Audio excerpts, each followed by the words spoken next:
கர்த்தருடைய பரிசுத்தமுள்ள நாமத்திற்கு மகிமை உண்டாகட்டும். சங்கீதம் 37:5 மறுபடியும் வாசி. உன் வழியை கர்த்தருக்கு ஒப்புவித்து, உன் வழியை கர்த்தருக்கு ஒப்புவித்து, அவர் மேல் நம்பிக்கையாயிரு, அவர் மேல் நம்பிக்கையாயிரு, அவரே காரியத்தை வாய்க்க பண்ணுவார், அவரே காரியத்தை வாய்க்க பண்ணுவார். இந்த பகல் வேளையில என்னுடைய பிரசங்கத்தினுடைய தலைப்பு தேவனால் வரும் உயர்வு. மறுபக்கத்திலே மனுஷனால் வரக்கூடிய உயர்வு எப்படிப்பட்டதா இருக்கும் அப்படி இதை பத்தி நான் பேசும்படி விரும்புகிறேன். தேவனால் ஒரு மனிதன் கனப்படுத்தப்பட வேண்டும். உயர்வு அப்படின்னா அது தேவனாலதான் வரணும். அப்ப தேவனால் அப்படின்னா எப்படி அப்படிங்கிறத பற்றி நான் சற்று விளக்கமாக இருக்கிற அந்த சந்தர்ப்பத்துக்குள்ள சமயத்துக்குள்ள ரொம்ப ரத்தின சுருக்கமாய் உங்களோடு பேசி நான் கடந்து செல்லும்படி விரும்புகிறேன். அல்லேலூயா. இந்த சபையில சுவாசனோட வாலிபல் அதிகமா இருக்கிறீங்க. ஆனா சத்தம் எங்க இருந்து வச்சுன்னு கேட்டீங்கன்னா பின்னால இருந்து அவளுக்கு முன்னால வரல. அது ரொம்ப துக்ககரமான விஷயம். உங்களுக்கு எத்தனை பேருக்கு புரியுது எனக்கு தெரியல. பாட்டு பாடும் போதும் சரி, எல்லா காரியத்திலும் பாத்தீங்கன்னா முன்னால இருந்து சத்தமே வரல. கிட்டத்தட்ட 10 பேர்கிட்ட இருக்கிறீங்க. 10 பேரும் மணிகளை போல முத்துக்களை போல காணப்பட வேண்டும். சில இடங்கள்ல அநேக இடங்கள்ல போகும்போது வித்தியாசமான சூழலாம் அங்க உணர முடியுது. ஆனா உங்களுக்கு அது தெரியுது இல்லை, அந்த மகத்துவம் தெரியுது இல்லை. நேற்று கூட ஒரு நக்கல பிரசங்கம் பண்ணேன். பிரசங்கம் பண்ணி முடிச்ச உடனே பாஸ்டர் ஜெபம் பண்ண சொல்லி சொன்னாரு. சில பேர் வந்தாங்க. ஒரு வாலிப பிள்ளை வந்து அழுதுட்டே வந்து நின்றுச்சு. என்னால தாங்க முடியல, நான் அழுதேன். இந்த பாப்பா சொல்லிச்சு, பாஸ்டர் நீங்க பிரசங்கம் பண்ணும்போது சொன்னீங்க நீ இழந்ததை திரும்ப தருவேன்னு சொன்னீங்க, கர்த்தர் உனக்கு தருவாருன்னு சொன்னீங்க, ஒப்பு கொடுத்தேன். ரொம்ப நாளை இருப்பாடு நீ தான் அந்நிய பாச பேசுனேன். கண்ணீரோட அந்த தேவனுடைய வார்த்தைக்கு அது ஒப்பு கொடுத்த போது, வாஞ்சியோட கேட்ட போது, என்னுடைய பழைய நிறுவனத்தெல்லாம் விட்டு ஒரு புதிய அனுபவத்துக்குள்ள இழந்து போனதை பெற்றுக்கொள்ளத்தக்கது ஆண்டவர் உதவி செய்தார். அதனால நான் வந்ததுக்கு ஒரு முகாந்தரம் உண்டு. சாதாரணமா ஏதோ ஒரு வார்த்தையை பேசிட்டு போக முடியும் வரல. இந்த உலகத்தில் ரொம்ப மேன்மையானது மகிமையானது விளையாட பெற்றது எதுன்னா ஆண்டவரை சேவிப்பதும் அவருக்கு ஊழியம் செய்வதும். ஆனா அந்த அனுபவங்கள் இன்றைக்கு வந்து ஒரு சடங்காச்சாரமா சம்பிரதாயமா கடந்து போய் கொண்டே இருக்கிறது.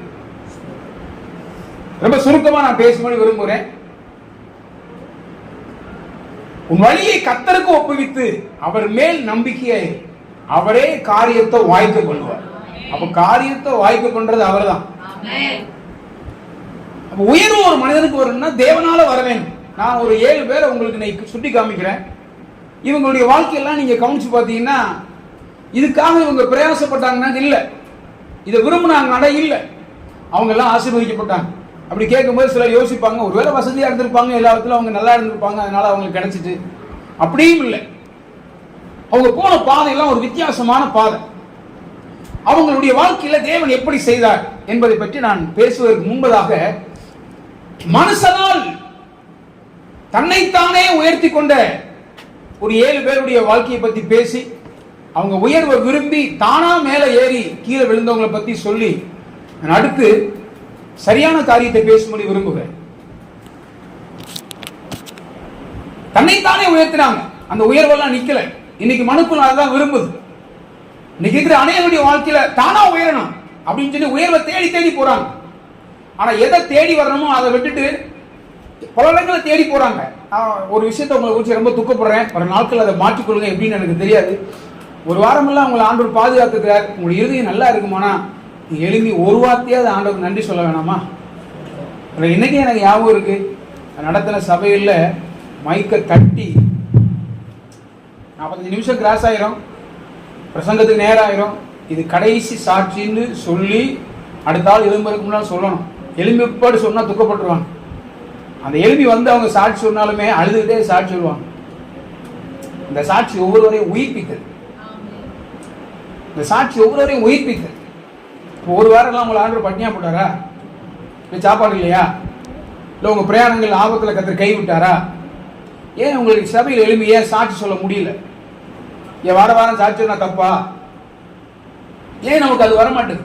2 வார்த்தை, ஒரு 2 வரையில் ஒரு அழகான பாட்டு பாடி இந்த வாரம் என்னையும் என் குடும்பத்தையும் கர்த்தர் பாதுகாத்தார். நாங்கள் வித்தியாசமான பாதையில் போனால் ஒன்றுமில்லாத சூழ்நிலையில் இருந்தாலும் கர்த்தரை நோக்கி பார்த்தபோது கர்த்தர் எங்களை வெட்கப்படுத்தலை. எல்லா பக்கமும் வியாதி வேதனையுமா இருக்கு, நல்ல ஆரோக்கியத்தை ஆண்டவர் தந்தார். இந்த வாரமெல்லாம் கூட்டங்களை வந்து கலந்து கொள்ள உதவி செஞ்சார். சொல்லலாமே, ஆண்டவரை மகிமைப்படுத்தலாமே. எவ்வளோ வார்த்தைகளை வாரமெல்லாம் பேசிருக்கிறோமே, ஏன் 2 வார்த்தை சொல்லி கர்த்தருடைய சபை நடுவில் ஏன் பேசக்கூடாது? செய்யணும். இதெல்லாம் நம்முடைய வாழ்க்கையில செய்யும் போதுதான் கர்த்தர் நம்மளை என்ன செய்வார்? ஆசீர்வதிப்பார். ஆமென். ஹல்லேலூயா. இங்கே நான் பார்க்கும் பொழுது பிரியமானவர்களே, இதெல்லாம் இந்த அனுபவம் இல்லாதனாலதான் சிலருடைய வாழ்க்கையில தேவையில்லாத அனுபவம் வந்துச்சு. நீங்க பாருங்க, தூதர்களை ஃபர்ஸ்ட் நம்பர் 1 தன்னைத்தானே உயர்த்தினவங்க, தன்னைத்தானே உயர்த்தி தள்ளப்பட்டு போனார்கள். இந்த ஒரு சூழ்நிலை எந்த மனிதனுக்கு வரக்கூடாது. இன்னைக்கு அநேகர் ஆண்டவரை விட்டு எனக்கு திறமை இருக்கு, எனக்கு தாளம் இருக்கு, எனக்கு படிப்பு இருக்கு, எனக்கு அறிவு இருக்கு, எனக்கு அந்தஸ்து இருக்கு, எனக்கு மனுஷர் இருக்காங்க, எனக்கு அவங்க இருக்காங்க, இவங்க இருக்காங்க அப்படின்னு சொல்லி தன்னைத்தானே தான் விரும்பி நானா படிச்சு, நானா வளர்ந்து, நானா வீடு கட்டி, நானா பெரிய ஆள் ஆயிடுவேன், எனக்கு யாரும் தேவையில்லை அப்படின்னா அகாதமான பாதாளம் ரெடியா இருக்குன்னு அர்த்தம். உலகத்தில் அந்நிய சத்தம் கேட்கும், நான் இருக்கிறேன், கவலைப்படாத, நீ வா. எனக்கு தெரியும், அழகான ஒரு பிள்ளை, நல்ல படிச்ச பிள்ளை, அவங்க அப்பா அம்மா நல்ல வைராக்கியமா வளர்த்தாங்க. இங்கிலீஷ் பிஏ லிட்டரேச்சர் படிச்சிச்சு, பிஏ இங்கிலீஷ். கடைசியா யார் பேச்சையும் கேட்காம ஒரு பையன் கூட ஓடி போயிட்டு கடைசியா பெட்ரோல் பல்கில் போய் பெட்ரோல் பிடிச்சிருக்கீங்க. இப்ப நீ யோசித்து என்ன பிரயோஜனம்? இப்ப நீ அழுது என்ன பிரயோஜனம்? உனக்கு கர்த்தர் எங்கே வச்சிருந்த? சமீப காலமா நான் ரொம்ப யோசித்து பார்த்ததுல நல்ல ஆவிக்குரிய பசங்களுக்கு நல்ல பெண்ணு கிடைக்கல, நல்ல ஆவிக்குரிய பெண்களுக்கு நல்ல பையன்மார் கிடைக்கல. உலகத்தில் ரொம்ப மேன்மையானது குடும்ப வாழ்க்கைங்கிற ஒன்றை கர்த்தர் வச்சிருக்காரு. ஆனால் குடும்பங்கள் எல்லாம் இன்னைக்கு சுடுகாடா, குடும்பங்கள் எல்லாம் இன்னைக்கு வந்து பிசாசுடைய குடியிருப்பா, காவல் குடியிருப்பாரு. ஏன்னா அந்த குடும்பங்களில் ஜெபம் இல்லை, அந்த குடும்பங்களை கூடி எல்லாரும் பேசக்கூடிய அனுபவம் இல்லை. கணவன் மனைவியை பார்த்தோ, மனைவி கணவனை பார்த்தோ, தகப்பன் பிள்ளைகளை பார்த்தோ, தாய் மகளை பார்த்தோ உட்கார்ந்து அவங்களோட உட்கார்ந்து ஒரு 1/2 மணி நேரம் 1 மணி நேரம் உட்கார்ந்து டைம் ஸ்பெண்ட் பண்ற செலவழிக்கிற நேரம் இன்றைக்கு ரொம்ப குறைவு. ஒரு ஆவிக்குரியவங்களுக்கு இது கண்டிப்பா அவசியம். இது ஏன் எல்லாம் போச்சு அப்படின்னா, ஒவ்வொருத்தருக்கும் இப்போ ஒரு துணை கிடைச்சிருக்கு. என்னன்னா செல்போன். அவங்களா தனித்தனியா உட்கார்ந்து மெண்டல் ஆஸ்பத்திரியில் இருந்த மாதிரி, மனநலம் பாதிக்கப்பட்டது மாதிரி அப்படியே தனித்தனியா உட்கார்ந்து இருக்காங்க.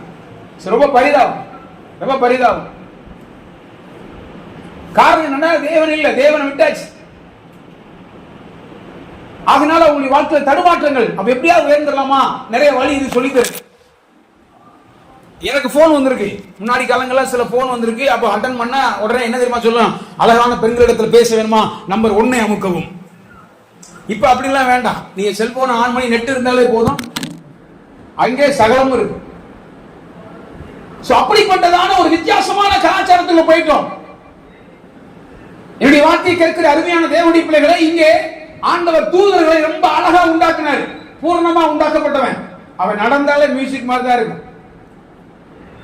ஆனா அவன் என்ன செஞ்சானா, மனுஷனுக்காக உண்டாக்கப்பட்ட இடத்தை வாஞ்சித்து தள்ளப்பட்டு போனான்.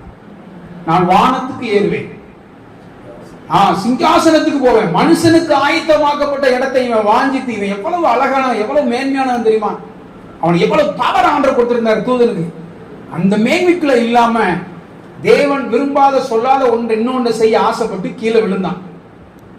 அவன் தான் இன்னைக்கு இந்த பூமியில அசுத்த ஆவியலாக அங்கே ஊர்ல மத்தியில அங்கே எங்கெல்லாம் உட்கார்ந்துட்டு இருக்கான். 2வது, ஏதேன்ல தேவன் தம்முடைய ஜனத்தை ஆதாம அங்கே வச்சிருந்தார். அவன் உற்று கவனிக்கிறார். ஆதாம் இருக்கிறான், தனிமையா இருக்கிறான், ஏற்ற துணை அவனுக்கு வேணும். ஏற்ற துணைக்காக காத்திருக்கிறாரு. சமயம் வருது, அவன் விழா எழும்புவே ஒரு மனுஷியை உருவாக்குறாரு. ஆணும் பெண்ணுமாக அங்கே இருக்கிறார்கள். அவருக்கு சில பிரமாணங்களை அவர் தருகிறார். இப்படித்தான் நீ வாழ வேண்டும், இப்படி செய்ய வேண்டும் என்று சொல்லிக் கொடுக்கிறார். தோட்டத்தில் நடுவில் இருக்கிற கனியை இப்படி நீ சாப்பிடாதீங்க, மற்ற எல்லா கனியை நீ புசிக்கலாம், அந்த கனியை நீ புசிக்க வேணாம். ரொம்ப அழகா சொல்லிக் கொடுத்தார். ஆனா அவங்க என்ன செஞ்சாங்க? அதான் போய் சாப்பிடுவோம். வேற சத்தம் கேட்டுச்சு, நீ அதை சாப்பிடு, தேவர்ல போல ஆயிடுவேன், உன் கண்ணு திறக்கப்படும். ஏன்னா உயரணுங்க, மேல வரணும் விரும்புறாங்க. உனக்கு தான் பகலில் குளிர்ச்சியான வேலை ஆண்டவர் பேசிட்டே இருக்கிறாரே. எவ்வளவு அழகாக தேவ மகிமைக்குள்ளே அவர்கள் இருந்தார்கள். தேவனை அனுதினமும் பார்க்கிறார்கள். ஆனால் இதற்கு மத்தியில் அப்பாற்பட்டு ஒரு சத்தம் கேட்குது. இன்னைக்கு தேவ பிள்ளைகளுக்கு நிறைய சத்தத்தை ஆண்டவர் தந்தாலும் அந்நிய சத்தம் கேட்குது. வாலிபர்களே கவனமாயிருங்கள், இது கவனமா இருக்க வேண்டிய காலம். வாலிபனே, உன் வாலிப பிராயத்தில் செல்போனை நினை, காதலனை நினை, காதலியை நினை. அப்படியா இருக்கு. ஆனா இப்ப ஆப்போசிட் நடந்துட்டு இருக்கு. இன்னைக்கு யார் வாலிபர்கள் ஆண்டவரை நினைக்கிறார்? எங்க காலத்துல இப்படி இருக்கும்போது பாத்தீங்கன்னா எங்க பிள்ளைகளை தூங்கினா அங்கிருந்து பாட்டு பறந்து மூங்கில வந்து விழுகும். இன்னைக்கு நினைச்சா எனக்கு பிள்ளை ஒரு நாள் இன் பண்ணிட்டேன், என்னை படுத்துன பாடு அவரு. இன்னைக்கு நல்லா இருக்காரு, நல்ல அருமையான. இன்னைக்கு என்னால மறக்க முடியல பத்தியில. அவ்வளவு கண்டிச்சு நேசித்து வழி நடத்தினான். இன்னைக்கு கண்டிப்பை விரும்பல. கண்டிப்பை யாரெல்லாம் விரும்பலையோ அவங்க வாழ்க்கையில ஆபத்து இருக்குன்னு அர்த்தம். பயங்கரமான ஒரு காரியம். ஆண்டவர் சொன்னாரு, கேட்கல. நீ இன்னொரு சத்தத்தை கேட்டு போன, கடைசியா ஒளிஞ்சு நிக்கிறாங்க. ஆண்டவர் வர நிக்க முடியல, பயம். இன்னைக்கு நிறைய பிள்ளைகளுக்கு தாய் தகப்பனை பார்த்து சந்தோஷமா பேச முடியல. ஏன்? உனக்கு ரகசியம் இருக்கிறது, தேவன் அறியாத சில பாவத்துடைய தன்மை இருக்கிறது. நல்ல சந்தோஷமா பேச முடியல. காரணம் என்ன? அந்நிய சத்தம். அறவே நீ எங்க இருக்கிறாய்? நான் நிர்வாணியா இருக்கேன். உனக்கு நிர்வாணி சொன்னது யார்? நான் சொல்லலையே. இன்னைக்கு தாய் தகப்பை சொல்லிக் கொடுக்காத எத்தனை விஷயம் சிலருக்கு தெரியுது. சபையில இங்க கற்றுக் கொடுக்காத, கற்றுக் கொடுத்ததே கை கொள்ள முடியல. கற்றுக்கொள்ளாத எத்தனை காரியம் நிறைய பேர் நினைக்கிறீங்க. யார் சொல்லிக் கொடுத்தா? இது சாத்தான். இது நம்ம வாழ்க்கையை அழிக்கக்கூடியது. உயர் உனக்கு அது இருக்கு இது இருக்குன்னு சொல்லி அப்படியே டைரக்ஷன் மாத்தி பிசாசு அழகா கொண்டு போவான். கடைசியா பாருங்க, ஏதேனுக்குள்ள எவ்வளவு அழகா சந்தோஷமா இருந்தாங்க, மகிமையா இருந்தாங்கன்னு சொல்லப்பட்டிருக்கு. ஆனா இப்ப தோட்டத்தை விட்டு வெளியேற்றப்பட்டார்கள், துரத்தி விடப்பட்டார்கள். தேவன் இரக்கமுள்ளவர் தான், கிருபையுள்ளவர் தான், அன்புள்ளவர் தான், தயவுள்ளவர் தான், மாறாதவர் தான். ஆனால் ஒரு காலகட்டம் வரும்போது பாருங்க, நீ எங்க இருக்கிறேன்னு கேட்கிறாரு. நிர்வாணியா இருக்கிறேன். அவனுக்கு நிர்வாணி சொன்னது யாருப்பா? நான் சொல்லலையப்பா. நீ நிர்வாணியா தான் உள்ள இருந்த, ஆனா தேவ மகிமையில இருந்தியே. இன்னைக்கு நீ ஆண்டவர் சொல்லாதான் நிறைய பிடிச்சு உட்கார்ந்து இருக்காங்க. ஏன்? காரணம் என்ன? தங்களை தாங்களே வேர்த்த விரும்பினாங்க. அறிவு, உலக அறிவு. கடைசியா பாருங்க, அவங்க தோட்டத்தில் இருக்க முடியல தானே, துரத்தப்பட்டாங்க. காரணம் என்ன? நாங்களா உயரணும், பெரிய இடத்துக்கு வரணும், தேவர்களை போல ஆயிடுவேன். அந்த சத்தம் அவளுக்கு ரொம்ப பிடிச்சிட்டு ஏவாள் சாப்பிடாதே. இன்னைக்கு நிறைய இடங்கள் அப்பா அம்மா சொன்னா சிலவெல்லாம் நல்லா கவனிச்சுங்க. தாயின் தகப்பனை எவெல்லாம் கண்ணீர் வடிக்க வைக்கிறானா அவன் வாழ்க்கையெல்லாம் நிர்பந்தம். ரொம்ப மோசமா இருக்கு. யாரெல்லாம் தாய் தகப்பன வயதான காலத்துல கண்ணீர் வடிக்காம சந்தோஷமா பாதுகாக்கிறாங்களோ அவங்க சந்ததி ஆசீர்வதிக்கப்படும். என் கண்கள் இதை கண்டு கொண்டிருக்கிறது. நாட்களை பார்க்கிறேன். தாயின் தகப்பனை யாரெல்லாம் நல்லா கவனிக்கிறாங்களோ அவங்களை ஆண்டவர் ஆசீர்வதிக்கிறார். ஏன்னா உன்னை பெத்து வளர்த்து உனக்கு துணி வாங்கி கொடுத்து உன்னுடைய அசிங்கத்தை மாத்தி உன்னை படிக்க வச்சு, நான் தான் படிக்கல, நான் தான் நல்லா இல்லை, என் பிள்ளை நல்லா இருக்கணும், என் பிள்ளை நல்லா இருக்கணும், பிள்ளை அழகு பார்க்கணும்னு நினைச்சு வளர்த்து வர ஒரு தாயின் தகப்பனையும் தூக்கி வீசிட்டு ஒருத்தன் போறான்னா அவன் எப்படிங்க நல்லா இருப்பான்? சிம்சோனை எப்படி வளர்க்கணும்னு கேட்டு வளர்த்தான். அவனுக்கு பேர் வைக்கிறது கூட ஆண்டவர் தான் சொன்னார். அவனுக்கு அது தெரியும். ஆனா அவனுக்கு ஒரு அபிஷேகம் ஆண்டவர் கொடுத்தாரு. நிறைய பேர் சிம்சோனை பாசிட்டிவா பேசுவாங்க. பாசிட்டிவா பேசுறது ஒண்ணுமே கிடையாது, நத்திங். நான் ஒரு காலத்துல பேசிருக்கிறேன். ஆனா நல்லா நீங்க பைபிளை வாசித்தீங்கன்னா சிம்சோன் மகா பெரிய தவறு செஞ்சான். அவன் மேல கர்த்தருடைய வல்லமை இறங்குது, அவன் யாருன்னு தெரியுது. ஆனா அந்த வல்லமை கொண்டு அவன் என்ன செஞ்சான்? கேட்ட பிடிக்கிட்டு மலைக்குப்பான். எதுக்கு அபிஷேகம் கொடுத்தாரு? கர்த்தருடைய வல்லமை இறங்குது, கழுத தாடை இறங்க வச்சு 1000 பேரை கொள்றான். நீ விருத்த சேதம், அதாவது அவன் வந்து பிரதேசம் இல்லவன், செத்த பிரயத்தை தொடக்கூடாது. கழுத தாடை இறங்க வச்சு விளையாட்டு காமிச்சிட்டு இருக்கிறான். 1000 பேரை கொன்றான். சிங்கம் செத்து கிடக்கு, அதுல போய் தேண்டர் எடுத்து சாப்பிட்டு இருக்காரு. இதுக்கு அவன் உனக்கு ஆண்டவர் அபிஷேகம் கொடுத்தாரு. அவர் அவர் அழகா சொல்லியிருக்கு. இப்படிலாம் சொல்லிட்டு இதை ஒன்றையும் சிம்சோன் தாய் தகப்பனுக்கு அறிவிக்கவில்லை. நிறைய பேர் நீ செஞ்சிட்டு இருக்கிற, ஆனா தாய் தகப்பனுக்கு யாரும் சொல்றதே இல்லை, சொல்லவே இல்லை. அவன் கடைசி வரைக்கும் சொல்லல. அவனுக்கு கொடுத்த அபிஷேகம் 300 நரி பிடிக்கிறாங்க. 300 நரி பிடிச்சிட்டு கெய்த்தருடைய பெலிஸ்தருடைய எல்லாமே தான் அழிச்சான். கர்த்தருடைய வல்லமை இறங்குது, விடுதலை வர்றான். நான் விடுதலை சொல்றேன், யாரு சொல்ல முடியும்? இதுக்கு அவனுக்கு அபிஷேகம் தந்தாரு. இன்னைக்கு தங்களை மேன்மைப்படுத்த, தங்களை உயர்த்த, தங்களை காண்பிக்க இதுக்கு அவனை ஆண்டவர் படிக்க வச்சாரு. இதுக்கு பணம் கட்டாரு. இதுக்கு தாயப்பன் கஷ்டப்பட்டாங்க. செல்போன்ல விளையாடுறதுக்கும் காதல் பண்றதுக்கும் வித்தியாசமான காரியங்களை செய்யறதுக்கு சபையில இருந்து கர்த்தர் நாமத்தை உயர்த்துவதை விட்டுட்டு இன்னைக்கு தேவனுடைய பிள்ளைகள் எதெல்லாம் வேண்டாத காரியமோ அதெல்லாம் உள்ள தலையை போட்டுட்டு பின்ன எனக்கு நெருக்கம், கஷ்டம், நிர்வாணமா இருக்கிறேன், வியாதிதான் ஏன் வராது? கடைசி அவன் வாழ்க்கை பார்க்க ரொம்ப பரிதாபமா போயிடுச்சு. ஆனா கடைசியா சொன்னான், உன் பலம் எதுல இருக்கு, உன் பலம் எதுல இருக்குன்னு கேட்டா வேற வழி இல்லாம சொன்னான். நித்தம் நித்தம் அவன் இருதயத்துல வேற வழியே இல்லாம மாட்டிக்கிட்டான். அந்த இடத்துக்கு தள்ளப்பட்டான். அந்த வேட வாசிக்க ரொம்ப அழகான வார்த்தை, வேற வழியே இல்ல, சாவத்தக்கதாக அவனோடு போராடினான். கடைசியா சொன்னான், என் பலம் இங்கதான் இருக்கு அப்படின்னு. எந்த அதாவது சில நேரம் சொல்லுவாங்க, அப்பா வேணாப்பா, நமக்கு அதுக்கு செட் ஆகாதுப்பா, ஒரு நல்ல ஆவிக்குரிய பிள்ளையா, நல்ல ஒரு ஆவிக்குரிய பையனா பார்ப்போம் அப்படின்னா, இல்ல இல்ல செத்தாலும் அவனை தான் கட்டுவேன், அவ்வளவுதான் முடிஞ்சு. கட்டினா அவனை தான் கட்டுவேன், கட்டினா அவ்வளவுதான் கட்டுவேன், நான் நினைச்சதான் நடக்கணும் அப்படின்னு நிற்பாங்க. கடைசியா அவள் என் கண்ணுக்கு பிரியமானவள். இப்படி அவனை தினம் தினம் வார்த்தைகளில் அவனை நெருக்கி அலட்டிக் கொண்டிருக்கிறதுனால் பாத்தீங்களா, சாகத்தக்க இடத்துக்கு போயிட்டான். ஒரு ஆவிக்குரிய தேவனுடைய பிள்ளை சில நேரங்கள்ல மனுஷ அன்பு நிமித்தம் இங்க இழுக்கப்பட்டு வேற வழியே இல்லை. இவர்களுக்காக கடன் வாங்க நான் கையெழுத்து போட்டாக வேண்டும், இவர்களுக்காக நான் போலீஸ் ஸ்டேஷன் போக வேண்டும், வேற வழியே இல்லை. இவர்களுக்காக சில நீதியான காரியத்தை மறுதளிச்சுட்டு நான் ஆண்டவருக்கு பொய் சொல்ல வேண்டும், வேற வழியே இல்லை. இவர்களுக்காக ஞாயிற்றுக்கிழமை அதனை கட்டடிச்சுட்டு கல்யாணத்துக்கு போக வேண்டும். ஏன்னா நிர்பந்திச்சுட்டாங்க, வேற வழியில போயிட்டு அவ்வளவு அதிகமா நேசிச்சுட்டேன். கர்த்தரை விட கண்ணுக்கு பிரியமானவள். என்ன நடந்துச்சு? கண்ணை பிடுங்கி மாவரைக்க வச்சான். இதை விட பரிதாபம் என்ன? எந்த சிம்சோன் தாய் தகப்பன் பேச்ச கேட்காம கேட்காம கேட்காம கேட்காம தாய்சம் போல செஞ்சானோ, ஒரு நாள் மாவரைச்சுக்கிட்டு இருந்தாங்க.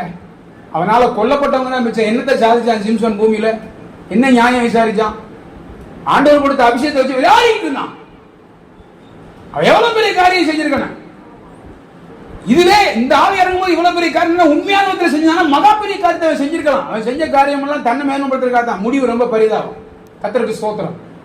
ஆதாம் ஏவாளுடைய வாழ்க்கையில கர்த்தர் வைத்த இடத்துல இல்லாமல் தன்னை தாங்களே உயர்த்த விரும்பி அந்நிய சத்தத்துக்கு, சாத்தானி சத்தத்துக்கு செவி கொடுத்து அவர்கள் தோட்டத்தை விட்டு துரத்தப்பட்டு நிர்வாணியில் ஆக்கப்பட்டார்கள். ஏதேனில் இருந்த மேன்மையான 7 ஆசீர்வாதத்தை அவங்க இழந்து போனார்கள். அல்லேலூயா. மூன்றாவது, தன்னைத்தானே உயர்த்த நினைச்சு ஆசீர்வாதத்தை இழந்து போனது யாருன்னு கேட்டீங்கன்னா சவுல். அவனுடைய அழைப்பு ரொம்ப மேன்மையானது. சிறவேல அவனை போல உயரமானவன் இல்லை. அவன் வர்றதுக்கு முன்னாலே சாமுவேல் சொல்ற, நாளைக்கு வருவான் யாரும் ஒருத்தன், அவனை அபிஷேகம் பண்ண, அவனை கனம் பண்றதுக்காக ஒரு முன்னந்தோடையோடு கூட சிறப்பான ஒரு அனுபவத்தோட, ஒரு விசேஷித்த அனுபவத்தோட சாமுவேல் காத்திருக்காரு. அவன் கழுதையை தேடி போனவன். கழுதையை தேடி போனவன கத்தரை ஆராதிக்க முடியும், கத்தருக்காக நிற்க முடியும், தேவஜனத்தை நடத்த முடியும், கத்தர் அபிஷேகம் பண்ண முடியும். காத்திருக்காரு. கரெக்டா வர்றான், அவனை கொண்டு வர்றாரு. இவன் தான் அவன் அப்படின்னு சொல்றாரு.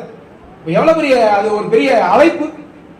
அப்ப நம்முடைய அழைப்ப இதெல்லாம் அறிஞ்சவன் கடைசியா நீங்க பாத்தீங்கன்னா ஆண்டவர் சொன்னதையும் கேட்கல, நடத்திப்புக்காரனாய சாமுவேல் சொன்னதையும் கேட்கல, இஷ்டம் போல செய்து கடைசிய கீழ்ப்படியாமையை காண்பித்து அவன் வாழ்க்கையில உயர்வை நஷ்டப்படுத்தி தன் ராஜ்யபாரத்தை இழந்து அபிஷேகத்தை இழந்து அவனுடைய முடிவு பட்டயத்தை தூக்கி பட்டயத்தாலே செத்து போனான். என்னத்தை சாதிச்சான்? வாழ்க்கையில பாருங்க, சவுல் தன்னைத்தானே உயர்த்தினான். ஆண்டவர் அழிங்கிறாரு, இவன் உயிரோட வைக்கிறான். எதெல்லாம் அவர் சொன்னாரோ அதெல்லாம் அவன் செய்யல. நீங்க சில பேர் அப்படித்தான், கத்தரை ஒண்ணு சொல்லுவாரு, இவங்க ஒண்ணு செய்வாங்க. அப்படித்தானே செஞ்சேன், இப்படித்தானே செஞ்சேன், சரிதானே வாக்குவாதம் பண்ணுவாங்க.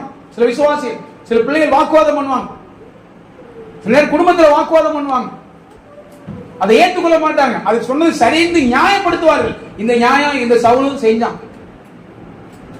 சாமுவேல் தூக்க போறாரு, கருது அவனை விடு, அவனை தூக்கி தூர போடு, விடு அப்படின்னு தூக்கி தூர வீசிட்டார்.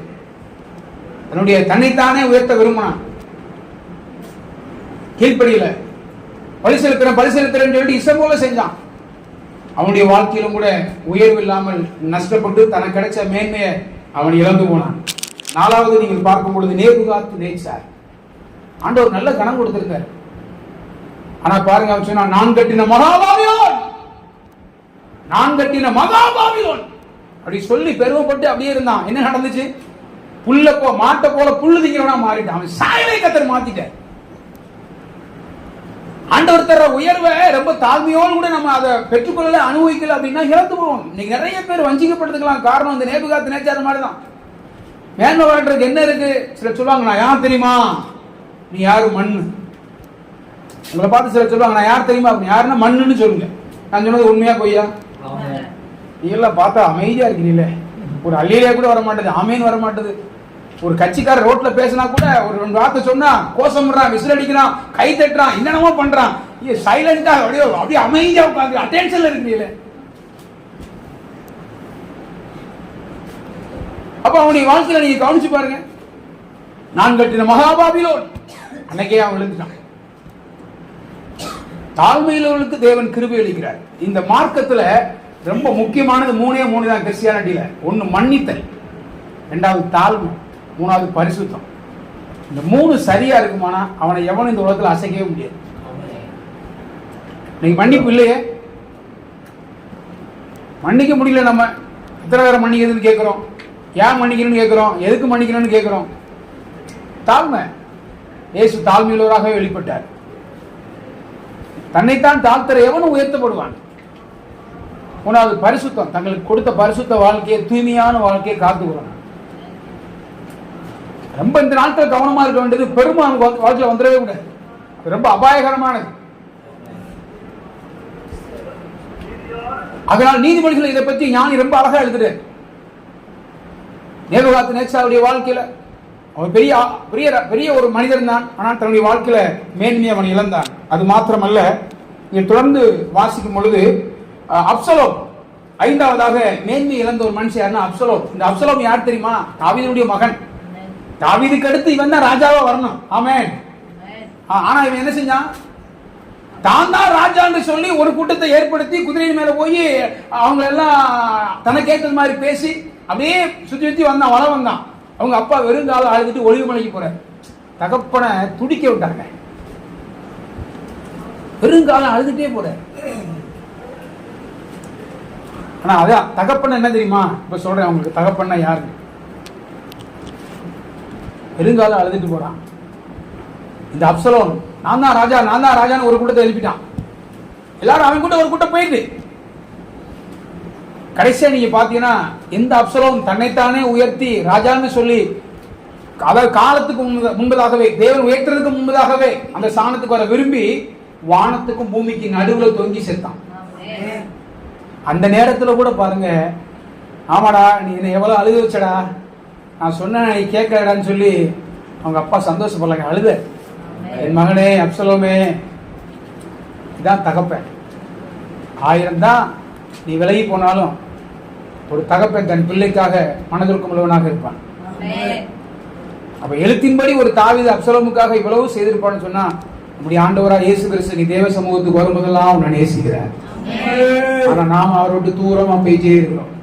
அவருடைய அன்பை விளங்கிக்கிறவே முடியல, புரிஞ்சுக்கிறவே முடியல. அற்பமான காரியத்துக்காக ஏமாறோம். அப்சலோமுடைய முடிவு பத்தி ரொம்ப பரிதாபம் ஆயிட்டுல. தகப்பனுடைய பேச்சை கேட்கலையே. தகப்பன்ல உன்னை ஆசீர்வச்சு உன்னை வந்து அந்த ஸ்தானத்தை கொண்டு வரணும். தகப்பன் உயிரோடு இருக்கும் போதே, ஸ்தானத்தில் இருக்கும் போதே அதை எடுக்க விரும்பி, பறிக்க விரும்பி, அவன் நிலவரத்தை பாருங்க, வானத்துக்கு பூமி நடுவில் தொங்கினான். அவனுடைய வாழ்க்கையிலும் கூட அவன் உயர்த்தப்பட முடியவில்லை. அது மாத்திரமல்ல, யோவாப் இவன் வந்து படத்தளபதி தான். ஆனா காலத்துக்கு முன்னதாகவே ராஜாவுகள் காட்டிலும் பலம் மிஞ்சினவனா இருந்தான். அவனுடைய முடிவும் பரிதாபம் ஆயிட்டு, நேரம் கடகடன்னு போயிட்டு, கடைசியா 7வதாக யூதாஸ், இயேசுவோட இருந்தவன், ஒரு அப்போஸ்தல பட்டத்துக்குரியவன். ஆனா பாருங்க, 20 வெள்ளி காசுக்காக ஆசைப்பட்டான். ஜீவனை கொடுத்தாரு. ஆனா ஜீவனை கொடுத்த ஆசாரியம் கூட இல்லாம காசு கொடுக்கிற ஆசாரியம் கூட சேர்ந்து பணம் வேறு, அவன் பணத்தை எதுக்கு ஆசைப்பட்டான்னு எனக்கு தெரியல. கடைசியா பாருங்க, நாண்டு கொண்டு சேர்த்தான். முடிவு பரிதாபமா மாறிச்சு. இப்படி தன்னைத்தானே உயர்த்த நினைச்சவங்களுடைய முடிவெல்லாம் மிக பரிதாபம். இன்னைக்கு இந்த உலகம் இதை நோக்கி தான் போய் கொண்டிருக்கிறது. கர்த்தர் இல்லாமல், கர்த்தர் தராமல் தான் உயர்த்தப்பட வேண்டும் என்று அப்படியே போய் கொண்டிருக்கிறார்கள். அது ரொம்ப அபாயகரமா, ஆபத்தா போய் முடியும். அப்படி எத்தனையோ பேர் போனவங்க எல்லாம் ஒண்ணுமே இல்லாம ஆயிட்டாங்க. கர்த்தருக்கு ஸ்தோத்திரம். இது இப்படி இருக்க, நான் இன்னும் ஒரு 7 பேரை நான் உங்களுக்கு சொல்றேன். அவங்க தான் இந்த காலவேளை தூது. ஒரு 20 நிமிஷம் இருக்கு, டைம் முடிய போகுது. நானே இப்பதான் திரும்பி பார்க்கிறேன், அதுக்குள்ள 11:40 ஆயிட்டு. அல்லேலூயா. 35 ஆயிட்டு. சரி, இதுல நான் சொல்ற இந்த 7 பேர்ல இவங்க பார்த்தீங்கன்னா, இவங்க இதுக்காக ஜெபம் பண்ணவே இல்லை, அதை அவங்க விரும்பவே இல்லை. ஆனா கர்த்தர் அவங்களை ஆசீர்வதிச்ச அந்த ஆசீர்வாதம், அந்த உயர்வு மேன்மையானதா இருந்துச்சு. அல்லேலூயா. அதுல ஒண்ணு யாருன்னா தாவீது. ஆடு மேய்த்த தாவீது என்னை அரசனாக்குங்க என்று அவன் மன்றாடியதே இல்லை. ஆனால் ஒரு நாள் அவன் அரசனாக மாற்றப்பட்டான். ஆடு மேய்த்த தாவீது என் அரசனாக்கும் என்று மன்றாடியதே இல்லை. ஆனா அவனை அரசனாக்குனார். அரசனாக்குறதுக்கு எல்லா வசதி இருந்துச்சா? அவன் போன பாதை என்னங்க? அவன் போன பாதை கண்ணீரின் பாதை. நான் ஒரு காலத்துல வேத வாசித்ததுக்கு இன்னைக்கு வாசிக்கு நிறைய வித்தியாசம் இருக்கு. ஆனா சங்கீதக்காரன் சொன்ன ஒவ்வொரு வார்த்தையுமே விளையாட பெற்ற வார்த்தை. அவன் சொன்னா பத்தியா, நான் உபத்திரவப்பட்டது நல்லது, அதனால் உங்களுடைய பிரமாணங்களை கற்றுக்கொள்கிறேன். இன்னைக்கு தேவ சமூகத்துக்கு வரும்போதெல்லாம் நன்றி செலுத்தணும். கர்த்தர் நம்மளை ஒரு நாள் தீமை செய்ய மாட்டார். நம்ம அடிக்கடி முறுமுறுக்கிறோம், முறையிடுறோம், கேள்வி கேட்கிறோம், ஏங்கிறோம். ஆனா அவன் வாழ்க்கையில பாருங்க புறக்கணிப்புங்க. வாழ்க்கை ஆரம்பத்துல இருந்து அவன் யார் தெரியுமா? சாதாரண ஆள் கிடையாது. இளம் வயதுல சிங்கத்தை கொன்றவன், கரடியை கொன்றவன், கோலியாத்தை கொன்றவன், சவால் விட்டவன். ஆனால் குறிக்கப்பட்ட அனுபவத்துக்கு பிற்பாடு பாத்தீங்கன்னா சவுல் அவனை காடு காடா துரத்துறான். அந்த நேரம் கூட தன்னிடத்துல ஒப்பு கொடுத்த பிற்பாடு கூட அவனை கொல்றதுக்கு வாய்ப்பு கிடைச்சு கூட அவன் கொல்லல. சொல்றான், அவன் அபிஷேகம் பண்ணப்பட்டான். நான் தொட மாட்டேன். ஒண்ணு கர்த்தர் அவனை கொல்லட்டும், இல்லைன்னா அவனா சாகட்டும், நான் அவனை சாகடிக்க மாட்டேன். இது எவ்வளவு பெரிய விஷயம்! இது எவ்வளவு பெரிய விஷயம்! சவுல் கொன்றது 1000, தாவீது கொன்றது 10000 பாடுனாங்க. அன்னைக்கு பிடிச்சது சனிய. இவனை நீ உயிரோடு வைக்க கூடாதுன்னு ஈட்டியை கையில் எடுத்தான். சாது வரைக்கும் அந்த வார்த்தை சவுலால ஏற்றுக்கவே முடியல. யாரை பார்க்கும்போது மகனேங்கிறான், என் குமாரனேங்கிறான், நீ நீதிமானுங்கிறான், நீ உத்தமனுங்கிறான், எல்லாம் சொல்றான். ஆனால் அவனை கொல்லணும் கொல்லணும் கொல்லணும். நம்ம கூட சில பேர் இருப்பாங்க, நல்லாதான் பேசுவாங்க. ஆனா கூட பார்த்தீங்கன்னா எப்ப இவன் சாக மாட்டான், உயிரோடு இருக்கிறான், அப்படியே உள்ளுக்குள்ள இதாவாங்க. அவனை புறக்கணிச்சாங்க. எல்லா நக்களும் புறக்கணிச்சாங்க. 1 சாமுவேல் 30:6 வாசிக்க வேண்டாம். மிகவும் இருக்கப்பட்டார். நீ சொன்ன எனக்கு தான் உத்தரவு, எனக்கு தான் பாடு. உங்களை விட என்னை விட தாவீது போன பாதை பயங்கரமான பாதைங்க. அவன் ராஜாங்க. ஆனா போன பாதையெல்லாம் அவன் சொல்றான், தன் தேவனாகிய கர்த்தருக்குள்ள தன்னை திடப்படுத்திட்டான். கல்லறையில் கூட பிரயாசப்பட்டாங்களாம். எல்லாத்தையும் இழந்தான். கண்ணீர், புறக்கணிப்பு, அவமானம், துரத்தி விடப்படுதல், தனிமைப்படுத்தப்படுதல். ஒரு நாளாயில் ஆண்டவரே என் அரசனாக்குன்னு அவன் கேட்கவே இல்லை. எங்கேயோ இருந்த ஒரு மனுஷன். ஆனா பாருங்க, அவன் மேல வச்ச அபிஷேகம், அவன் தேவ சித்தத்தை மட்டும் செஞ்சான். எல்லா சூழ்நிலையிலும் ஆண்டவரை சார்ந்து கொண்டிருந்தான். கர்த்தர் அவனை உயர்த்தினார். ஒருவேளை இந்த காலை நேரத்துல வேதனையோடு துக்கத்தோடு என் வாழ்க்கையில எவ்வளவு பிரச்சனை இருக்கு, எவ்வளவு போராட்டம் இருக்கு யோசிக்கலாம். அதன் மத்தியிலும் தேவ அன்பை இந்த காலையில கேட்டது போல கர்த்தர் நல்லா துதிச்சு பாருங்க, கர்த்தர் நல்லா நீங்க பாடி பாருங்க. உங்க வாழ்க்கையில தேவனே உயர்வை தருவார். நல்லா அவர் பாடினார்.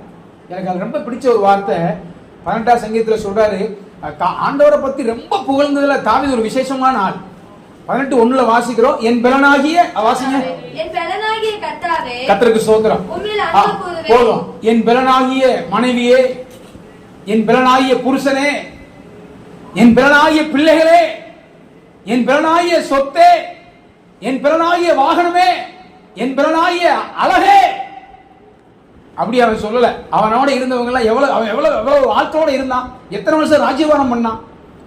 அவன் சொல்றான், இதெல்லாம் எனக்கு இருந்தாலும் அது எனக்கு பலன் இல்லப்பா. நான் கடந்து வந்த பாதையில எனக்கு பலனா இருந்தது அப்பா மட்டும்தான்.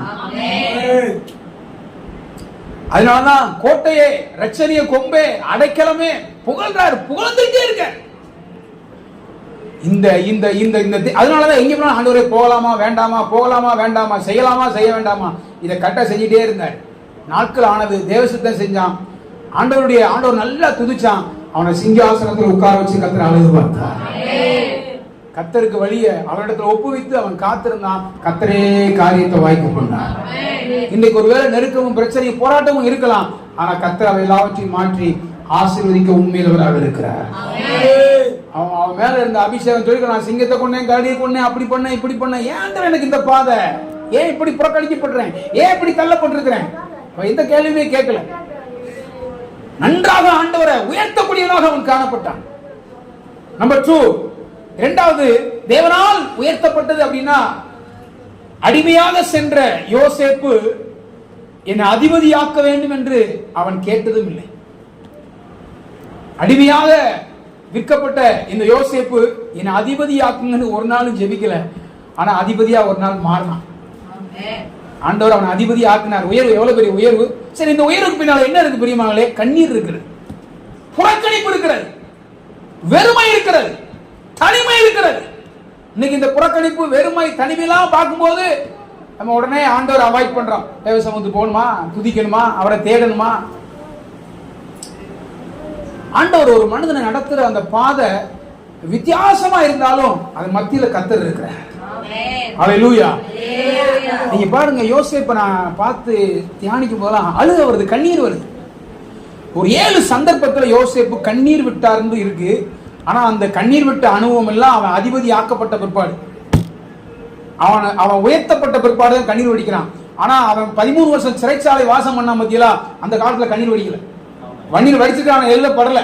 என்னுடைய அறிவின்படி, என்னுடைய திங்கிங் படி அவன் கண்டிப்பா வித்தியாசமான பாதையில போயிருப்பான். நான் சொல்றேன், 17 வயசு சவரமார பார்க்க போறான். தூரமா வரும்போதே வர்றான் சொப்பனக்காரன்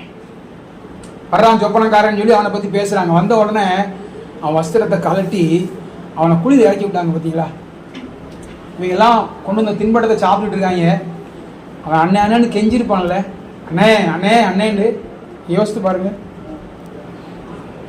திரும்ப வித்துட்டாங்க 20 வெள்ளிக்காசுக்கு. அவன் போறான், அப்ப கூட அண்ணன்னு திரும்பி பார்த்துருப்பான்ல.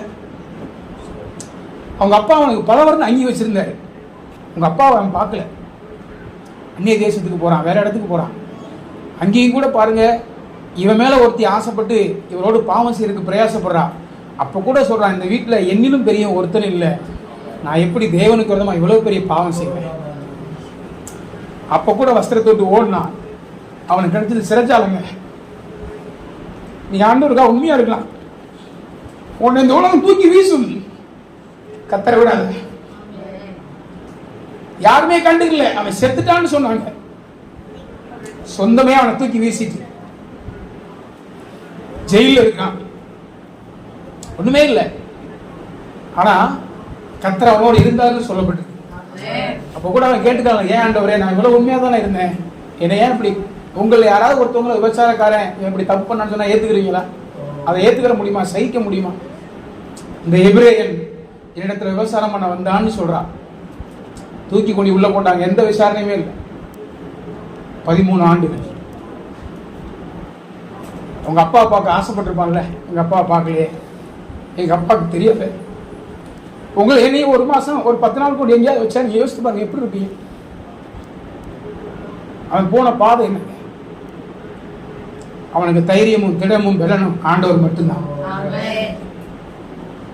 உள்ளதான் இருந்தான், ஜெயிலுக்குள்ளதான் இருந்தான். ஆனால் ஒரு நாள் சொப்பனங்கன்னு ஒருத்தன் சொன்னான். அவனுக்கு அடுத்து சொல்லி அவன் கூட சொன்னான், என்னை மறந்துடாத. நான் அவன் கூட மறந்துட்டாங்க. நம்ம சில நேரம் யோசிப்போம், சிலர்கிட்ட சொல்லுவோம், எனக்காக ஜோமனுங்க பிரதர், எனக்காக ஜோமனுங்க சிஸ்டர், நீங்க அன்புக்குரியவங்கள்ட்ட சொல்லுவீங்க. அவங்க கூட உங்களை மறந்து போகலாம். இவங்க இருக்காங்க, எனக்கு கவலை இல்லை, இவங்க எனக்கு உதவி செய்வாங்க நீங்க நினைக்கலாம். அப்படிப்பட்டவங்க கூட மறந்து போகலாம். ஆனா ஒரு நேரை வந்தது, கர்த்தரே வெளியே கொண்டு வர. அருவன் சொப்பனம் கண்டாரு, சொப்பனத்தை எவனாலும் சொல்ல முடியலங்க. கடைசியா வர வழி இல்லை, இவங்கெல்லாம் சாகணும். இந்த சூழ்நிலையில சொல்றான், ஒருத்தன் ஜெயில இருக்கான் அப்படின்னு சொன்ன போது அவனை கூட்டிட்டு வர சொல்றாங்க. துரிதமா அவனை சவரம் பண்ணாங்க. அப்ப எத்தனை நாள் அவன் சவரம் பண்ணாம இருந்திருப்பான்? வஸ்திரத்தை மாத்துனாங்கன்னு இருக்கு. இது ஒரு ஊழியக்காரர் சொல்றாரு, ஜெயில்னா இன்னைக்கு இருக்கிறது மாதிரி இல்லையா, நிமிந்து நிக்க முடியாதான், நிமிந்து கூட நிக்க முடியாது, அவ்வளவு உயரம் கூட கிடையாது. அப்ப அன்னைக்கு அவன் எப்படிலாம் நடத்தப்பட்டிருப்பான். இன்னைக்கு கொஞ்சம் கஷ்டமானாலே முறுமுறுக்கிறோம், முறையிடுறோம், கேள்வி கேட்கிறோம். எனக்கு ஏன் அப்படி வாழ்க்கை, நானா உயிரோடு இருந்து உயிரோடு செத்துடலாமே, இப்படிலாம் ஒரு பேர் வாங்கணுமா, இப்படிலாம் நான் சொல்லணுமா, நன்மை செஞ்சு இப்படிலாம் அனுபவிக்கணுமா, இப்படிலாம் நம்ம நிறைய யோசிக்கிறோம். அவன் வாழ்க்கையில பாருங்க, அவன் போன பாதை என்ன. கடைசியா கொண்டு வந்து பாடுவான்னு அவனை பார்த்துக்கிற, உன்னை பத்தி கேள்விப்பட்டப்பா, நீ சொப்பனத்துக்கு அர்த்தம் சொல்லுவியாமே, உன்னை பத்தி கேள்விப்பட்டேன், நீ சொன்னா அப்படியே நடக்குமாமே அப்படின்னு சொன்ன போது அவன் இன்னைக்கு நம்மள என்ன சொல்லுவான், பாஸ்டர் உங்களை பத்தி கேள்விப்பட்ட நல்ல பிரசங்கம் பண்றீங்களா, நீ போய் நின்றாலே ஜனங்கள் சுகமாக்கப்படுறாங்களாம், பயங்கரமா இருக்கான் பிரசங்கம், கீபோர்டு வாசித்தா பயங்கரமா இருக்கான், பாட்டு பாடினா என்ன அழகா இருக்காங்கன்னா நமக்கு அப்படியே சொல்ற அப்படி தூக்கி விட்டு கொஞ்சம் ஒரு பெருமை வரும். சிலர் பத்தி புகழ்ந்து பேசினா அவங்க எங்கேயோ மேல போயிடுவாங்க. ஆனா இவனை பத்தி புகழும் போது அவன் அந்த புகழ்ச்சியை எடுக்கல. அவன் சொன்னான், தேவனே பார்வோனுக்கு மங்களகரமான உத்தரவு அருள்வாரா. அப்ப கூட தான் வலி வேதனை, நான் இப்படி தள்ளப்பட்டேன், புறக்கணிக்கப்பட்டேன், எங்கேயோ தூக்கி வீசப்பட்டேன், கர்த்தர் என்னை உயர்த்தி கொண்டு வந்தாரு, நோ எதையுமே சொல்லல. அப்போ ஆண்டவர் தான் சொன்னான். அவனுக்கு பிள்ளை கிடைச்சிச்சு. பிள்ளை கிடைக்கும் போது கூட என் பிள்ளைன்னு அவன் சொல்லேன், கர்த்தர் எனக்கு தந்த பிள்ளைகள், தேவன் எனக்கு தந்த பிள்ளைகள்னு சொன்னான். நீ நல்லா பைபிளை போய் வாசித்து பாருங்க. ஒரு 7 இடத்துல தேவனே தேவனேன்னு சொல்லி இந்த யோசேப்பு சொல்லியிருப்பார். அப்போ கடைசியா பாருங்க, எல்லாரும் வர்றாங்க. வரும்போது கூட அவங்க எல்லாம் பார்த்து யோசிக்கிறாங்க, நீங்க ஒன்றும் விசாரப்படாதீங்க, கவலைப்படாதீங்க, உங்களுக்கு முன்னால தேவனை நீங்க கொண்டு வந்தார். எனக்கு ரொம்ப பிடிச்ச வார்த்தை, சிலர் சொல்லுவாங்க இவங்க தான் என் வாழ்க்கையை கெடுத்தாங்க. என் வாழ்க்கையெல்லாம் சம்டைம் யோசிச்சிருக்கிறேன். ஆனால் இந்த யோசையை பற்றி படித்த பிற்பாடு ரொம்ப சந்தோஷமாயிட்டு.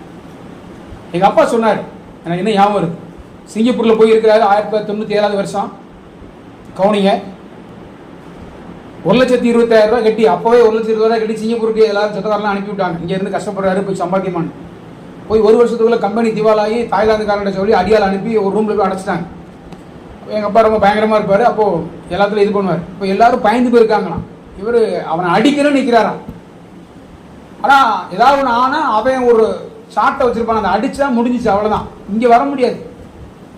இந்த சூழ்நிலையில் அழுதுகிட்டே அப்படியே எங்கள் அப்பா ஒப்பு கொடுத்துட்டு அங்கேருந்து வந்துட்டார். கடனோடு வந்தார். அதுக்கு வர்றதுக்கு முன்பதாக ஏன் அப்படி வந்தாருன்னா, ஒரு சர்ச்சுக்கு ஆராதனைக்கு போயிருக்காரு. அன்னைக்கு ஆராதனை, அந்த ஆராதனையில் பாஸ்டர் பிரசங்கம் பண்ணியிருக்காரு. ஏசு என்ன செய்தார், ஏசு என்ன செய்தார், ஏன் அவரை சிலுவையில் அரைஞ்சாங்க, ஏன் அவர் முகத்தில் துப்புனாங்க, ஏன் அவருடைய வஸ்திரத்தை கலட்டினாங்க, ஏன் அவரை சிலுவையில் அரைந்தாங்க. இதுதான் பிரசங்கம். இந்த பிரசங்கத்தை கேட்டு போனா இந்த சூழ்நிலை, இந்த பிரசங்கம் எங்க அப்பாவை அப்படியே கொண்டாந்துச்சு. இல்லாட்டா ஒரு கொலைகாரரா எங்க அப்பா இருந்திருப்பாரு, எங்க அப்பாவை நான் பார்த்துருக்க முடியாது. அந்த பிரசங்கம் அப்படியே அவர் இந்தியாவை கொண்டு வந்துச்சு. என் வாழ்க்கையிலும் கூட நான் போன சில பாதைகளில் யோசிப்பை நினைச்சேன். அவன் என்ன பண்ணான், அவன் சொல்றான், தேவன் என்னை கொண்டு வந்தார். நான் நினைச்சேன் என் வாழ்க்கையில இவெல்லாம் வர்றான், இவெல்லாம் உள்ள வரான், இவெல்லாம் உள்ள வரான், உண்டுல நாக்குன்னு யோசித்தேன். ஆனா யோசிப்பை பார்த்தா யோசிப்பு சொல்றாரு, நீங்க இல்லப்பா, கர்த்தர் என்ன கொண்டு வந்தார். நீங்க தீமை செய்ய நினைச்சீங்க, கர்த்தர் நன்மையா மாத்தினாரு.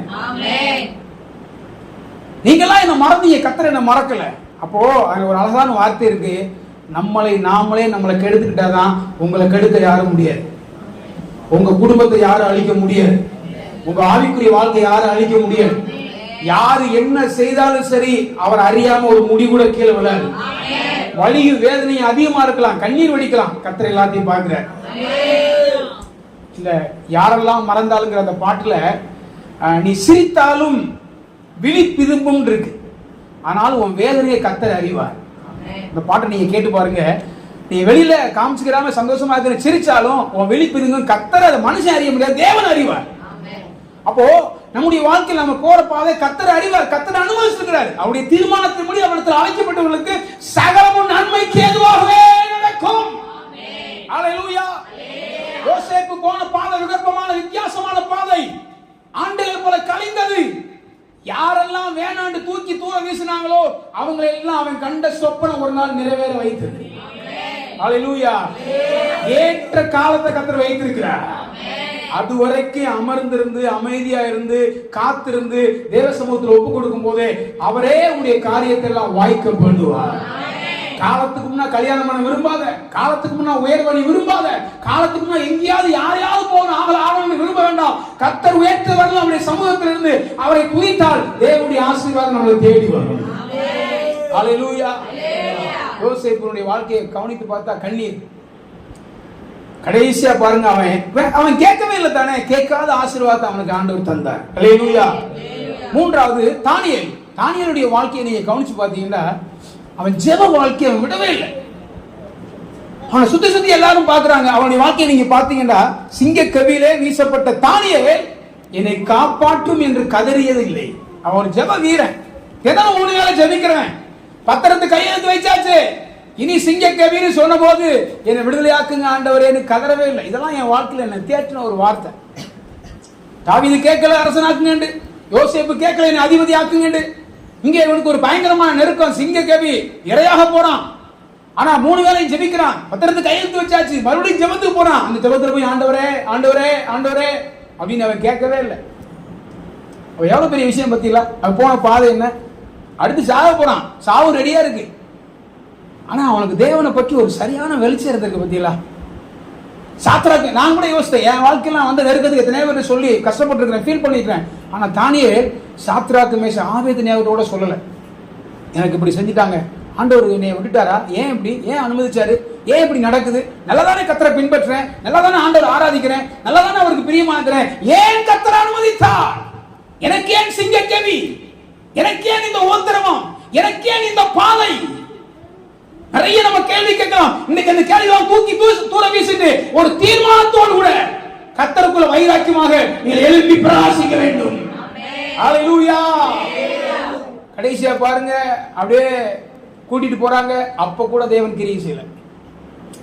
உள்ள போயிட்டு கூட அவன் எதுவும் சொல்லல. ஆனா பாருங்க, சிங்கத்தின் வாயை கர்த்தர் கட்டி போட்டார். எவ்வளவு பெரிய உயர்வு! அவன் மட்டும் இல்லைங்க, அவன் குடும்பத்தையே சிங்கம் நொறுக்கி போட்டு. அப்ப தேவனால வர உயர்வை பத்தீங்களா? கர்த்தருடைய கருத்துல எந்த வார்த்தையும் பேசல, சைலண்ட், அமைதியா இருந்தான், அமைதியா இருந்தான். அதுக்காக அவன் கேட்கல. ஆனா தானியேலை கர்த்தர் கைவிடவே இல்லை. காரணம் என்ன? தன் ஜெப ஜீவியத்தை விடவே இல்லை. நமக்கு இன்னைக்கு நேரங்கள்ல கூட்டத்துக்கு ஆராதனைக்கு வரல. ஏன் வரல? அது பாஸ்டர், அது இந்த பிரச்சனை, எங்க வீட்டுக்காரர் வந்தாரு, மனைவி வந்தாங்க, அங்க பிரச்சனை, தண்ணி இல்ல, ஒரு பயங்கரமான பிரச்சனை, வண்டி ரிப்பேரு, அது ரிப்பேரு, இது ரிப்பேரு, 1000 காரணம் சொல்றோம். பிள்ளைக்கு அப்பதான் கிளம்பிட்டு பாஸ்டர், வெளியே வந்துட்டான், ரெடி ஆயிட்டான். இந்த விளக்கத்தை ஆண்டவர் ஏத்துட்டு வரா? இப்ப இவனும் ஜெபத்துக்கு போறதுக்கு நல்ல ரீசன் இருக்கு. தினமும் 3 வேளை ஜெபிக்கிறேன் ஆண்டவரே, பலகணிகள் திறந்திருக்கு, எருசலேமுக்கு நேராக நான் ஆண்டவர் நோக்கி பார்க்கிறேன், நான் சுத்தமா இருக்கிறேன், எந்த தவறு நான் செய்யல, ஒரு சின்ன குற்றத்தை கூட உலகத்தை எனக்கு கண்டுபிடிக்க முடியல, ஏன் அனுமதிச்சீங்க? எலியாவை பத்தி பாடினாங்க. எலியா கூட அந்த இடத்துல பார்த்தா அவனுக்கு இருந்த அபிஷேகம் பயங்கரமானது. ஆனா ஒரு சந்தர்ப்பம் வரும்போது அவனுக்கு அப்பமும் தண்ணீரும் கொடுத்து, எலும்பு எலியாவே, நீ போக வேண்டிய தூரம் வெகு தூரம் சொன்ன பிற்பாடும் சூரச்செல்ல போதும் கர்த்தாவேன்ட்டான். அவனுடைய ஓட்டம் கூட பரிபூர்ணமா முடியலங்க. பைபிள்ல சில நேரம் நல்லா வாசித்தா நிறைய விஷயம் கற்றுக்கொள்ளணும். நம்ம எல்லாருக்கும் ஒரு பெரிய பலன். ஆண்டவர் எவ்வளவு சொல்லி பார்க்கிறாரு. அபிஷேகம் பண்ணி கூட ஒருத்தவன் அபிஷேகம் இல்லை, அதுலயும் கூட குறைவா தான் போயிட்டான். அவன் செய்ய வேண்டிய வேலை பரிபூர்ணமா செய்யல. வானத்தை திறந்தவன், வானத்தை அடைத்தவன், சேலஞ்ச் பண்ணவன், சாதாரண ஒரு பொம்பளை ஒரு வார்த்தை சொன்னா அந்த வார்த்தையை கேட்டு அரண்டானே. எனக்கு இன்னைக்கு வரைக்கும் அந்த கேள்வி என்னை விட்டு மாறல. நிறைய பேர் நான் அதை பேசிட்டு இருக்கிறேன். ஒரே ஒரு வார்த்தை, இன்னைக்கு என்ன செய்யப்பட்டிருக்க, நாளைக்கு உனக்கு செய்யப்படும் சொன்னான். அந்த அளவு எழுப்பிட்டான். நான் ஒருத்தன் மட்டும்தான் இருக்கிறேன் ஆண்டவரே, போடான்ட்டாரு. 7000 பேர் இருக்காண்டா அப்படின்ட்டு. ஆனா அதுக்கப்புறம் அந்த சோறு வந்த ஒரு பாடு பாருங்க, அவனை வெளியே கொண்டு வர முடியல, ரொம்ப கஷ்டம். அன்பு தேவ ஜனமே, தானியேலுடைய வாழ்க்கையில பாருங்க, அவன் ஒண்ணுமே சைலண்ட். ராஜாவுக்கு தூக்கம் வரல. உள்ள கேட்காரு, அவர் ராஜா துயர சத்தமா கேட்டாரா. அடுத்து என்ன தெரியுமா? அழுதுட்டே கேட்டாராம், தானியேலே. அவன் விடுதலையாக்க பிரயாசப்பட்டா முடியல. சில நேரங்கள்ல சில காரியங்கள்ல மனுஷன் உங்களுக்கு உதவி செய்யவே முடியாது, செய்யவே முடியாம இருக்கலாம். ஆனா அந்த வேளையில கர்த்தர் தம்முடைய வழியை திறந்து அதிசயத்தை செய்வார். அதனால கலங்காதீங்க, பயப்படாதீங்க. அவர் அறியாம நமக்கு எதுவும் நடக்காது. அப்படியே நடந்தாலும் அதன் மத்தியில அவர் அற்புதத்தை செய்வார். உத்தமனுக்கு கர்த்தர் துணை.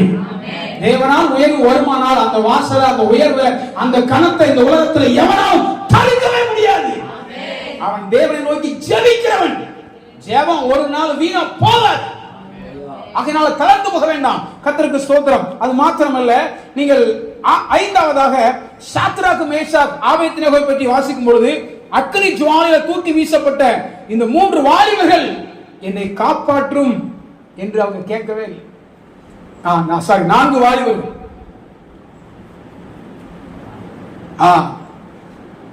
வாசிங்க. அக்கினி ஜுவாலையில தூக்கி வீசப்பட்ட இந்த வாலிபர்களை பற்றி வாசிக்கும் பொழுது என்னை காப்பாற்றும்.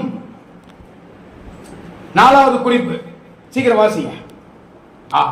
4வது குறிப்பு, இந்த 3 வாலிபருடைய பகுதிகளை பார்க்கும் பொழுது, சாத்ராக், மேஷாக், ஆபேத்நேகோவுடைய வாழ்க்கையிலே அவங்க சொன்னாங்க ஒரு வார்த்தை, அவர் எங்களை விடுதலை ஆக்கினாலும் சரி, ஆக்காம போனாலும் சரி, ஆனா நாங்க வணங்க மாட்டோம்னு சொன்னாங்க. இப்படி நல்லா கவனிங்களேன், என்னை பாருங்க. எனக்கு ரொம்ப பிடிச்சிருந்துச்சு இந்த வார்த்தை. இப்படி வைராக்கியமா பேசினான். நம்மளும் சில நேரம் வைராக்கியமா பேச, நான் அப்படி யோசிச்சிருக்கேன், ஆண்டவர் இவ்வளவு வைராக்கியமா பேசியிருக்கிறேன், இவ்வளவு சூழ்நிலை கடந்து வந்திருக்கிறேன், ஆனா ஏன் ஆண்டவரே அப்படிலாம் என் வாழ்க்கையில கேள்வி வந்திருக்கு. ஆனா இங்க பாத்தீங்கன்னா இவங்க பேசின பேச்செல்லாம் சாதாரண பேச்சல்ல. போடா, நாங்கள் ஆராதிக்கிற எங்கள் தேவன் எங்கள் தப்புவிக்க வல்லவராயிருக்கிறார் சொல்லி முடிச்சு என்ன நடந்துச்சு? அக்கினி ஜுவாலை இனி 7 மடங்கு சூடாக்கப்பட்டுச்சு. சில நேரங்களில் வந்து ஆண்டவர் ஆராதிப்பீங்க, துதிப்பீங்க, வசனங்களை கேட்பீங்க, வீட்டுக்கு போனா அங்கே பேய் தவிர்த்து ஆடும். இன்னும் போராட்டம் கூடுதலா இருக்கும். ஒண்ணுமே இல்லாம இருக்கு. என்ன ஆண்டவரே, நல்லா தானே ஆராய்ச்சி, நல்லா தானே இருக்கிறேன், ஏன் இன்னும் தீரல, இன்னும் கூடுதே. சிலர் சொல்லுவாங்க, சர்ச்சுக்கு போறதுக்கு நல்லா இருந்தேன், சர்ச்சுக்கு போயிட்டு வந்த பாடு கூடுதலா இருக்கு.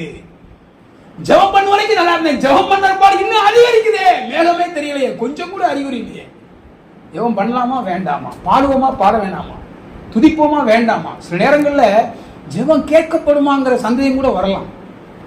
ஜெபம் பண்ணா கேட்கப்படுமா, எவ்வளவு ஜெபம் பண்ணிடுச்சு. ஆனா அவங்க வாழ்க்கையில பாருங்க, 7 மடங்கு சூடாக்கப்பட்டுட்டு, ஆனா உள்ள போன பாடு பாத்தீங்கன்னா அங்கே தேவன் அற்புதம் செய்யற.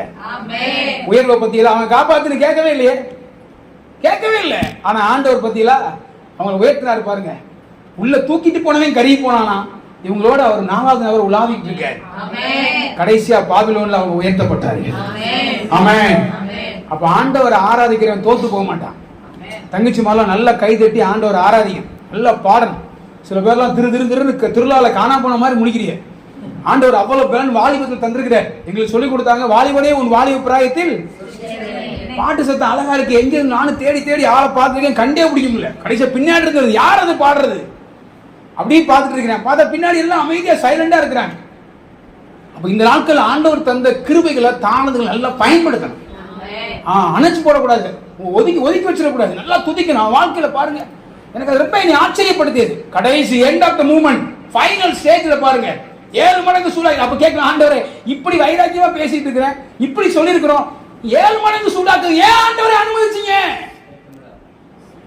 வியாதி சுகமாகனு ஜெபம் பண்ற, இனி வியாதி அதிகரிக்குது. பிரச்சனை மாறணும் ஜெபம் பண்ற, இது பிரச்சனை பெருசாயிட்டு. ஊழியம் வளரணும் ஜெபம் பண்ற, இவ்வளவு எதிர்ப்பு வருது.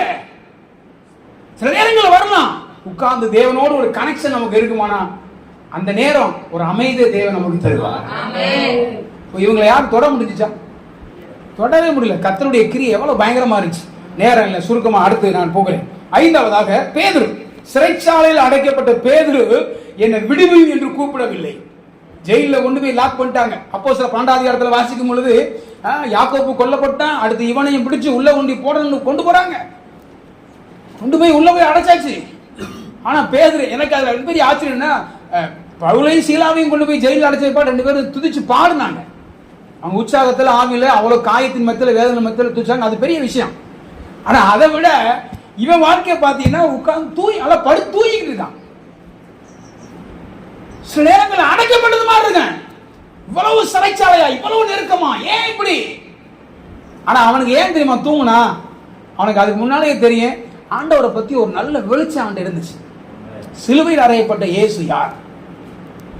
இவங்க அடைச்சு வச்சிருக்கிறாங்க, என்னை கர்த்தர் வெளியே கொண்டு போயிடுவாருங்கிற ஒரு தெளிவு அவன் இருந்ததுனால அவன் அதை பத்தி கவலைப்படவே இல்லை. 5வது அதிகாரத்துல வாசித்தீங்கன்னா, பொதுவான சிறைச்சாலை போய் எல்லா அப்போஸ்தலரையும் அடைச்சாங்களாம். ஆனா உள்ள போய் என்ன பண்ணாரு, தட்டி எழுப்பி கூட்டு வந்து வெளியே புறப்பட்டு போய் ஜீவ வார்த்தையை கொடுத்து பேசுங்கள், தைரியமா பேசினாங்க. இந்த அனுபவம் பேதருக்கு இருக்கு. என்னை கொண்டு போய் எத்தனை ஜெயில தூக்கி போட்டாலும் என்னை ஆண்டவர் வெளியே கொண்டு வருவார். கவலைப்படவே இல்லை. உயர்வு எனக்கு ஆண்டவர் தருவார், நான் ஏன் அவனை கூப்பிடணும் இவனை கூப்பிடணும்? ரொம்ப ஆச்சரியமான ஒரு வார்த்தை. அதே மாதிரி பாருங்க, தூதன் உள்ள போய் தட்டி எழுப்பி கூட்டிட்டு வர. அதுல இன்னும் ஒரு பெரிய ஒரு சிரிப்பான விஷயம் என்னண்டா, இவனுக்காக ஜனங்கள் எல்லாம் பாரத்தோட ஜெபம் பண்றாங்க. எப்படி ஜெபம் பண்றாங்க? ஊக்கமா ஜெபம் பண்றாங்களாம். பேதுரு வந்து அந்த தெருவுல தூதன் விட்டுட்டு போயிட்டாரு. கடைசியா பார்த்தா வந்து நிக்கிறாரு. ரோதைங்கிற ஒரு சிறி, கவனிங்க, தூங்காதி. ரோதைங்கிற ஒரு சிறி என்ன பண்றாங்க, அப்படி பாக்குறாங்க. பேதுரு உள்ள போய் பேதுரு வந்துட்டாரு அப்படின்னு சொன்னா அவங்க என்ன பண்ணாங்க, பிதற்றுகிறாய். அப்ப எப்படி ஜெபம் பண்ணிருப்பாங்க பாருங்க. நான் ஜெபம் பண்ணேன். நம்ம ஜெபம் இப்படிதான் இருக்கு, பயங்கரமா ஜெபம், ஊக்கமா ஜெபம் பண்ணாங்களாம். அப்ப வந்துட்டாருன்னு அப்படியான்னு சொல்லி சந்தோஷப்பட்டு கலியுரம் உள்ள ஏற்றுக்கொள்ள நீ பிதற்றுகிறார். அவர் எப்படி வருவாரு? அவர் ஜெயிலுக்குள்ள போயிருக்காரு. சில நேரம் நல்ல விசுவாசம் இருக்கா, ஜெபம் பண்ணுவாங்க, ஜெபம் பண்ணிட்டு அந்த விசுவாசி போய் பார்ப்போம்னு சொல்லி பாஸ் சொல்லியிருப்பாரு. போனா என்ன கட்டியா? என் வீட்டு பக்கத்தில் இப்படித்தான் ஒருத்தவங்க இருந்துச்சு கட்டி, ஆனா 3வது மாசத்துல பெட்டி ஆயிட்டு. இங்க ஜெபம் பண்ணது சுகமாக்குறதுக்காக. அவங்கள போய் நம்ம பார்க்கணும்னு அங்கே போய் நின்றா பக்கத்துல இப்படித்தான் இருந்துச்சு, பக்கத்துல ஒருத்தவங்க இருந்துச்சு, பக்கத்துல எவ்வளவு வேலை பார்த்தவங்க இருந்துச்சு, சீக்கிரமா அவன் போயிட்டான். இந்த வியாதிக்கெல்லாம் மருந்து கிடையாது, தீர்வு, அவ்வளவுதான், முடிஞ்சு. இதை சொல்றதுக்காக ஒன்னு ஆண்டவர் இங்க கொண்டு போனாரு. நீங்க போன அந்த நேரத்துல உயிரோட்டம் உண்டாகணும், ஜீவனுள்ள வார்த்தையை பேசணும். உலர்ந்த எலும்புகளையே உயிரடைய செய்ய கூடுமானால் ஏன் கர்த்தர் இன்னைக்கு அற்புதம் செய்ய முடியாது?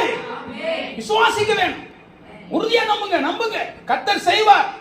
ஒரு பச்சை தண்ணீரை ஒரு திராட்சரசமா மாற்ற கூடுமானால், செத்து போன லாசருவன் 4 நாள் கழிச்சு உயிரோட எழும்ப கூடுமானால் நம்முடைய வாழ்க்கையில ஒரு துளிர்விட செய்வார்.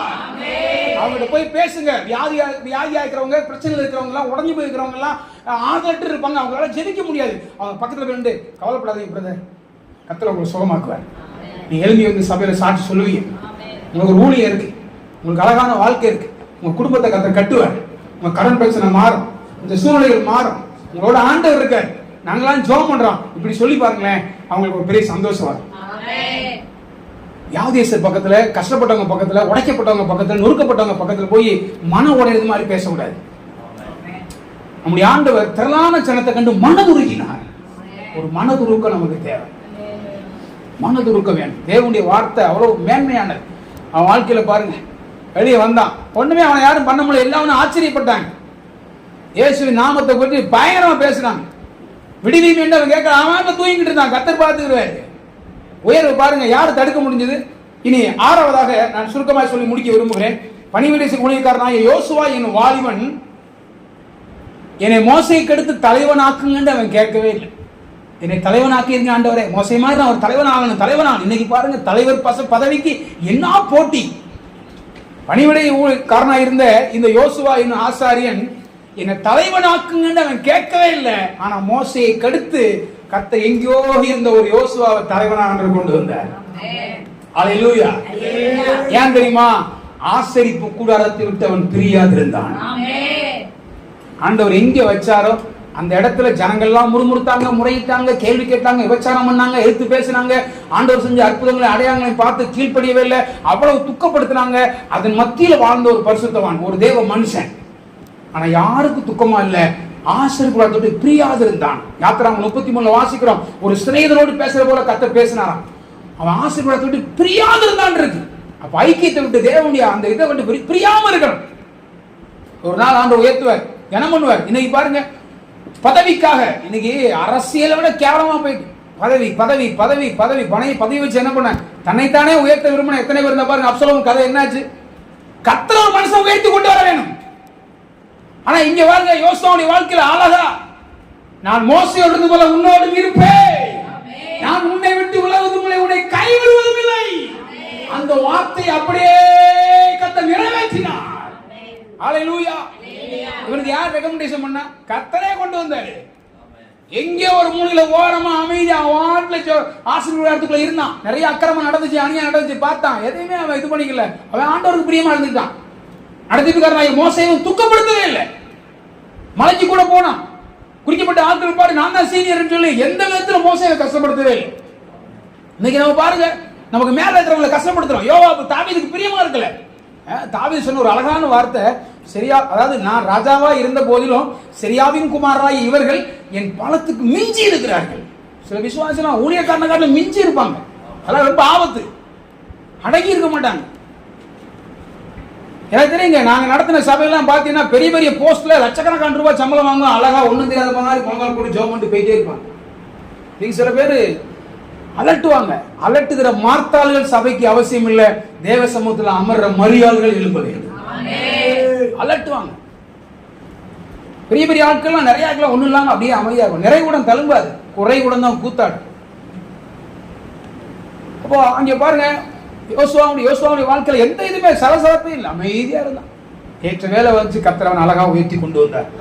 இன்னைக்கு சபையில பாத்தீங்கன்னா பதவி பதவி பதவி பதவி. என்னைய கனப்படுத்தல, சண்டே ஸ்கூல் நடத்தினாலும் சரி, எது பிரைஸ் கொடுத்தாலும் என் பிள்ளைக்கு பிரைஸ் தரல, என் பிள்ளைய பாட வைக்கல, எனக்கு இதை தரல அதை தரல, போட்டி, நிறைய போட்டி நடந்துட்டு.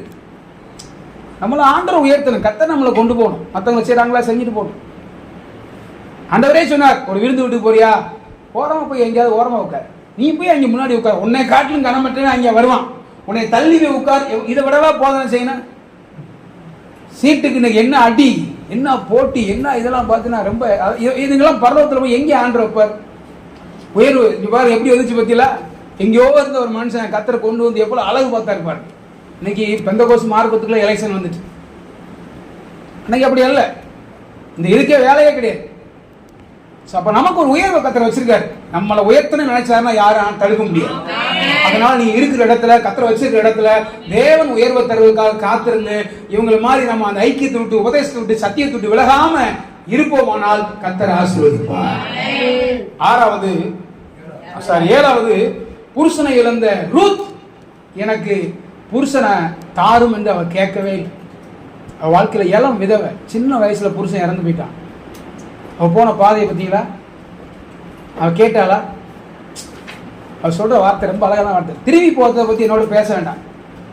மாமியார் சொல்ற போ, ரெண்டு பேரையும் கூப்பிட்டு சொல்றா, ஓர்வாள் எஸ்கேப்பா, இதான் வாய்ப்புன்னு பறந்துட்டான்.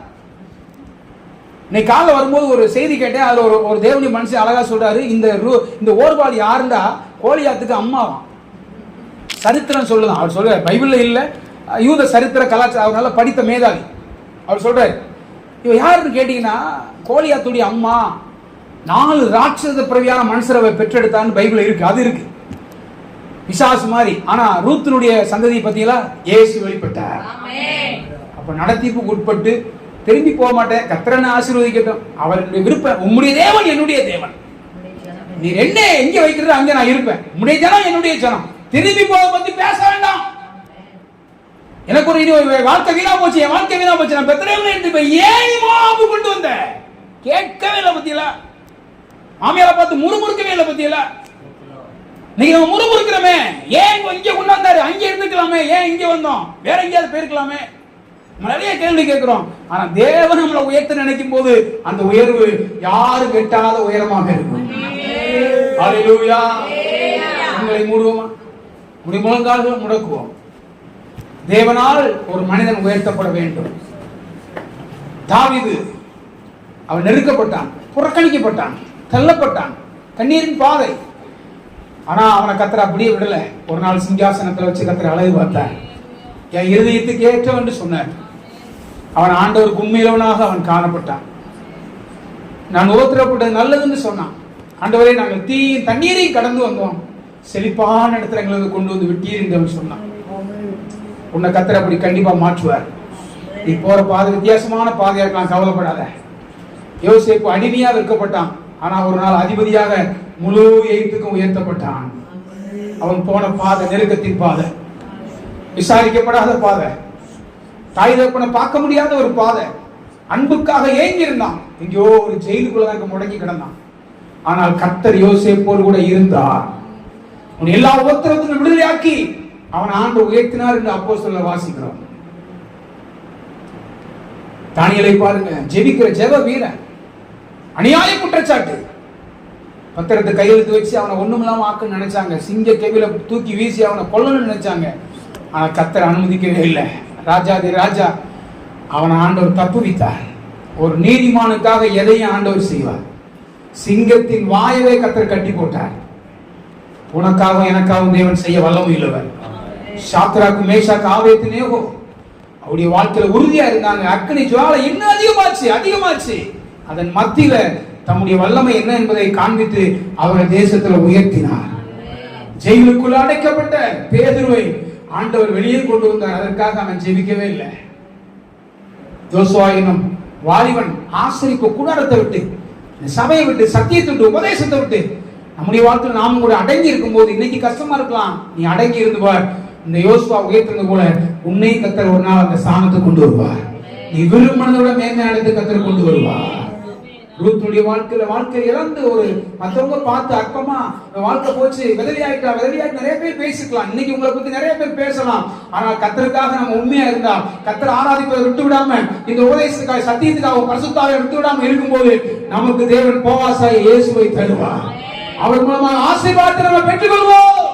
கரங்களை தட்டி அவரை மகிமைப்படுத்துங்க. ஒரு விஷயம் ஆண்டவரை துதிங்க. ஒரு புதிய தீர்மானத்துக்கு வாங்க.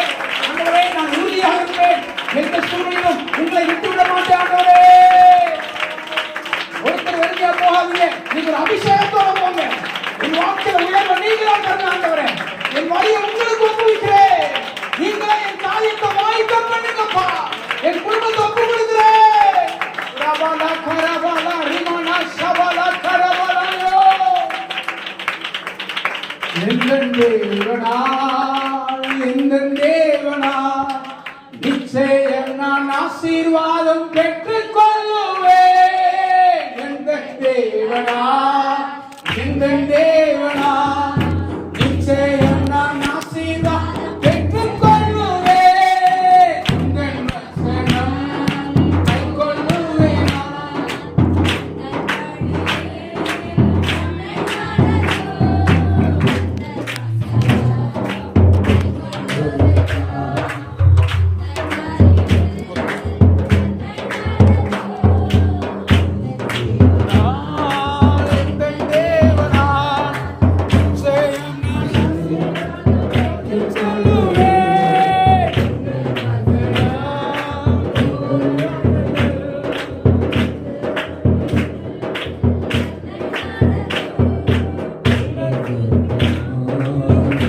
Yeah.